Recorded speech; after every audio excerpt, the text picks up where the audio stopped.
सुंदर अशी गाडी आता पळाली. जय किरण शेठ रावडे पलवान, काळू शेठ खिलारी, पाचाने मावळ यांचा गुरु आणि त्यांच्यासोबत काळेवाडीकरांचा रोहित्या पळाला. सुंदर अशी गाडी पळाली. रोहित्या आणि गुरुची गाडी सेमीला पात्र.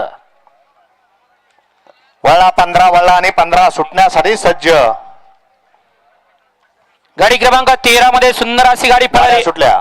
रोहित भैया कोंडे, प्रसाद भैया कोंडे, अमोल शेठ कोंडे आणि निखिलाबा तांबट यांची बुलेट आणि त्यांच्यासोबत विंगकरांचा लकी पळाला. सुंदर अशी गाडी सेमीला पात्र गेली. सोन्या ड्रायव्हर गराडेकरांनी त्याबद्दल सोन्याला 500चं बक्षीस आणि समालोचनकर्त्यांसाठी 500चं बक्षीस. आपलं मनपूर्वक धन्यवाद. वळवा गट क्रमांक 16 लावून घ्या. गट क्रमांक 15चा निकाल. 15चा निकाल आहे. तास क्रमांक 5 मधून धावली गाडी. आई गावदेवी प्रसन्न, ऋषिकेश संजय म्हात्रे, अरुण शेठ म्हात्रे पनवेल, महालक्ष्मी प्रसन्न, बाबू चव्हाण, हातनोशी भोर यांचा संग्राम आणि हरण्या या गाडीचा प्रथम क्रमांक आला. सुंदर अशी गाडी पळाली. ऋषिकेश संजय म्हात्रे, अरुण शेठ म्हात्रे पनवेल,